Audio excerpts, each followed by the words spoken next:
Galaga. That was the very first arcade game that I ever remember playing. My brother would take me to the 7-Eleven across the street and babysit me by letting him watch pump quarter after quarter into the machine. I always got 1 quarter to play at the very end. I didn't last very long.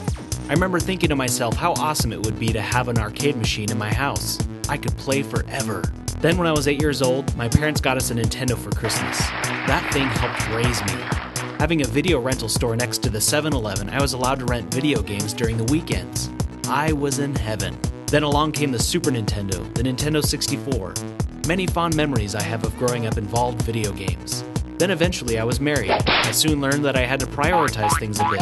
Playing games became a guy's night out activity every few weeks. Then a few years ago, I was reminded of my childhood dream to have an arcade in the house. Arcades are expensive. My wife was not going to approve a $1,000 expenditure for something that only played one game, no matter how much it gave me warm fuzzies about my childhood. It was then I decided that I would build my own. I told my wife that I could do it for around $50. Our kids would love it. I would love it. I did my research. Did even more research. Made blueprints for the design. Then I started building. I have to go out and say up front that I'm no experienced carpenter. I learned a lot from watching my dad build a lot of things. That being said, I was comfortable enough to use the power tools I had. Also, since this would be my first arcade build ever, I knew that it wouldn't be perfect no matter how hard I tried. I went to Home Depot with the hope of finding some really good priced wood. I soon found out that I might have to fudge my $50 budget. I wanted the machine to look decent, since my wife wanted the machine to, quote, look like a piece of furniture instead of a big black box in our living room. Tough criteria. I spent around $90 on the wood. I found an old TV on Craigslist for around $10. I had a 9-year-old computer sitting in our closet collecting dust. I also had to buy a new video card that had video out for around $30. The computer only needed to be fast enough to run the emulators needed for the hundreds of games it would run. During my research, I had found a company called X Arcade that sells arcade buttons and joysticks for around $40.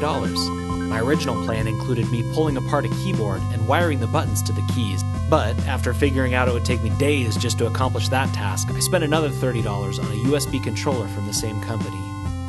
Since I couldn't paint the thing black and have cool screen-printed decals on the sides, I still wanted to have a cool title on the front. I came up with the name Nostalgiatron. It of course is a play on the words nostalgia, and the Tron on the end makes it sound kinda robotic in a way. It also nods to a few childhood favorites, Tron, Transformers.